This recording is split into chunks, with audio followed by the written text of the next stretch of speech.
धरणांचा तालुका अशी ओळख असलेल्या नाशिकच्या इगतपुरी तालुक्यातील गावांमध्ये देखील भीषण पाणी टंचाई निर्माण झालेली आहे। इगतपुरीच्या त्रिंगलवाडी या 2 ते 3 हजार लोकसंख्येच्या गावाचा स्वतंत्र तलाव देखील आहे।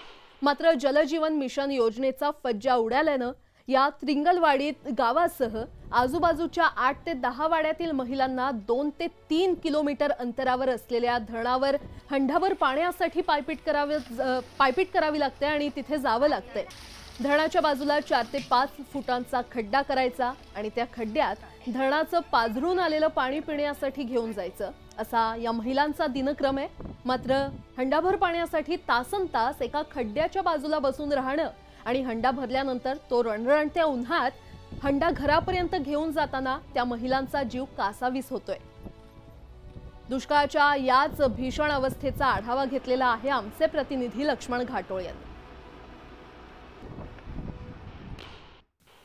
धरण उशाला कोरड घशाला या मराठी म्हणीचा प्रत्यय नेमका काय असतो किंवा ही मराठी म्हण नेमकी कशासाठी आहे याचा प्रत्यय या ठिकाणी आल्यानंतर येतो। मी आता नाशिकच्या इगतपुरी तालुक्यातील त्रिंगलवाडी या परिसरामध्ये आहे आणि या परिसरामध्ये बाजूला हे धरण अर्थात हा तलाव आहे या भागातला आणि या तलावाच्या बाजूला असलेल्या गावातील नागरिकांना पाणी पिण्यासाठी वनवन भटकावं लागतंय। इतकंच नाही तर एका बाजूला धरण आहे मात्र या धरणातलं पाणी अशुद्ध आहे, पिण्यायोग्य नाहीये आणि हे पाणी पिलं तर अनेक आजारांना सामोरं जावे लागेल। म्हणून या गावकऱ्यांनी या दुष्काळावरती मात करण्यासाठी अशा पद्धतीची ही शक्कल लढवलेली आहे।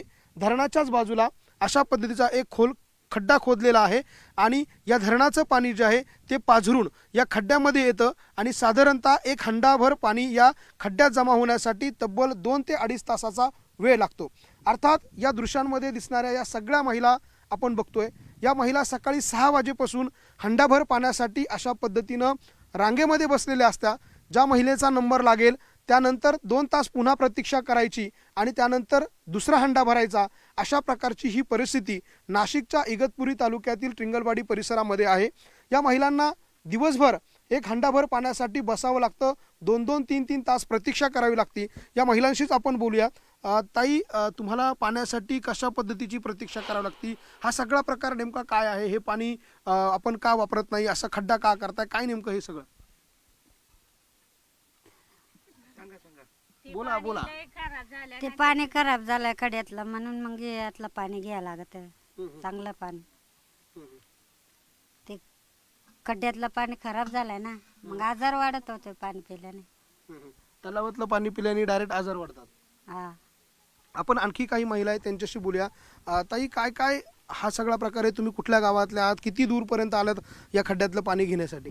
आम्ही वाडचे पण लय लांब आहे, इडून तर लय लांब जायला लागत। एक एक हांडा घेऊन जाता जाता आमचे लय मान बसून जाते, घाम निघतो।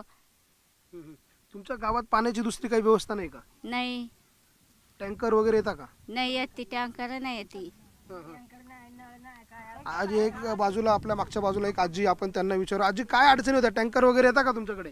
टँकर नाही, नळ नाही, काय नाही आमच्याकडे। आम्हाला या इकडे या लागत पार बंधाऱ्याची पाटील तेव्हा आम्हाला पाणी भेटत आहे। एक हंडा भरायला किती वेळ लागतो तुमचा? अंडा भराय अर्धा तास वळतो तेव्हा भरवतो अंडा। मग दिवसभरामध्ये किती पाणी तुम्ही घेऊन जाता साधारण? जातो 1-2 खेप, कोणी कोणी 3-3, 4-4 खेपा करीत त्याला इळमळ दिवस येडच जातो। त्याच्यामध्ये होतं का जे 2 हंडे भरून घेऊन जातात? नाही, त्याच्यात नाही, जुना चुना पुरांची आंघोळी पांघोळी त्यात होत नाही, काय नाही। मग धुण्या भांड्याला कुठे जातात? धरणावर येतात का इकडे? धरणावर या लागत आहे। फक्त हे प्यायसाठी 2 हंडे घेऊन जातात? हा, पियासाठी 2-3 हांडे या लागतंय।